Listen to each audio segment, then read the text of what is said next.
नमस्कार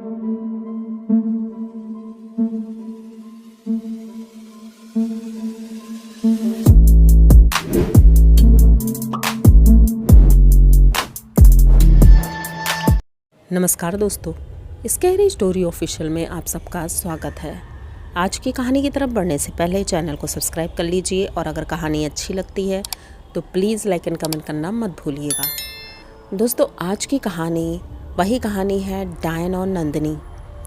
ये कहानी का फर्स्ट पार्ट अगर आपने नहीं देखा है तो आपको कहानी नहीं समझ में आएगी, इसलिए डिस्क्रिप्शन में उसका लिंक है, पहले आप वो कहानी सुन लीजिए, तब ये कहानी आप पूरी समझ पाएंगे।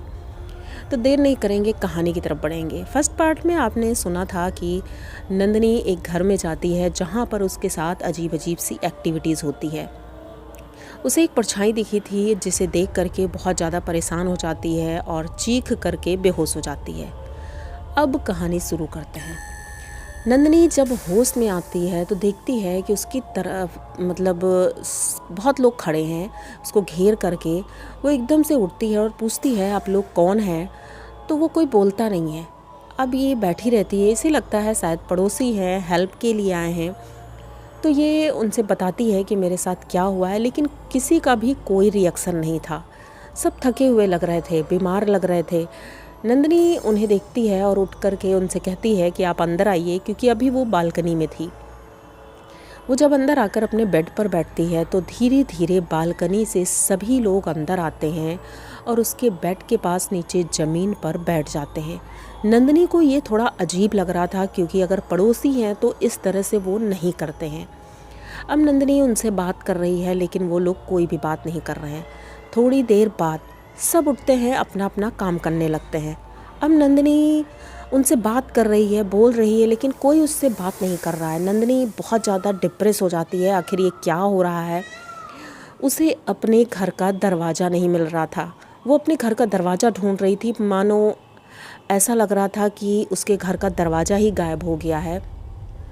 वो बहुत ज़्यादा परेशान होती है, चिल्लाती है, चीखती है, लेकिन वो जितने लोग थे 4-5, वो सब अजीब तरह से नंदिनी को देख रहे थे। अब नंदिनी एक जगह थक कर बैठ जाती है, बहुत ज़्यादा रोती है, चिल्लाती है, लेकिन किसी के ऊपर कोई असर नहीं हो रहा था। थोड़ी देर बाद एक औरत आती है।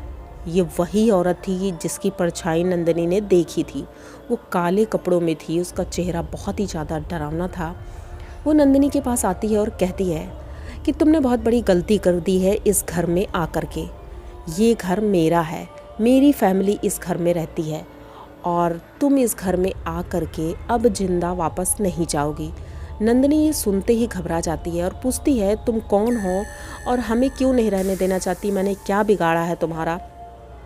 तो वो कहती, तुमने बिगाड़ा नहीं है, लेकिन तुम इस घर में आ कर के ही तुमने इतनी बड़ी गलती कर दी है कि तुम्हें नहीं आना चाहिए था। सालों से हम यहीं रह रहे हैं और ये मेरा घर है। अब नंदिनी धीरे धीरे समझ रही थी, क्योंकि वो इंसान नहीं थे। ये बात नंदिनी समझ चुकी थी, लेकिन नंदिनी अब उस घर से बाहर जाना चाहती है। नंदिनी उनसे कहती है कि मुझे घर से बाहर जाना है और मुझे जाने दो, ठीक है, हम इस घर में दोबारा नहीं आएंगे। लेकिन वो कहती है, तुम इस तरह अब घर से बाहर नहीं जा सकती हो। नंदिनी बहुत ज़्यादा चीखती है, चिल्लाती है, लेकिन वो लोग ऐसे हंस रहे थे, उनको मज़ा आ रहा था नंदिनी को परेशान देख करके।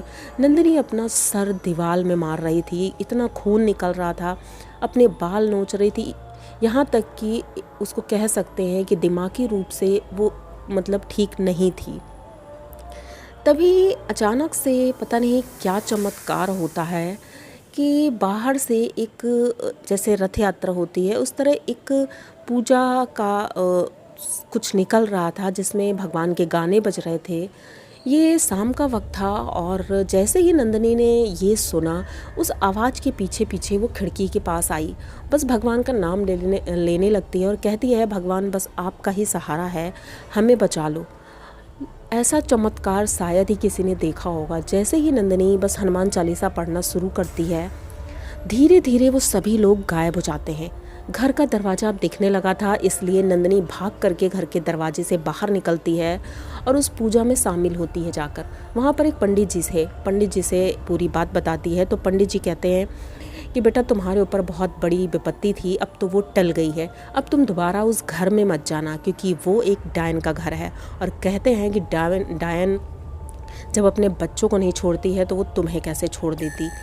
तो अब ये सुन करके तो नंदिनी बहुत ज़्यादा डर जाती है, लेकिन अब उसने सोच लिया था उस घर में दोबारा नहीं जाएगी। यहाँ तक कि वो अपना सामान लेने भी नहीं जाती है, वो सीधे अपने घर जाती है, घर वालों को पूरी बात बताती है। पंडित जी ने उसे सुरक्षा कवच दिया था, धागा दे दिया था, वो बांध करके वो अपने घर पहुंचती है और ठीक थी। लेकिन नंदिनी का ये एक्सपीरियंस बहुत ही ज़्यादा डरावना था। वो इतनी ज़्यादा सदमे में थी कि वो अपने घर पहुंच बहुत मुश्किल से पाई थी। फ़िलहाल नंदिनी ठीक है। और आप लोगों को अगर नंदिनी की ये कहानी अच्छी लगी हो तो प्लीज़ चैनल को सब्सक्राइब करिए, लाइक कमेंट करिए, शेयर करिए और बनी रहिए हमारे साथ। मिलते हैं फिर किसी नई कहानी में, तब तक के लिए डरते रहिए।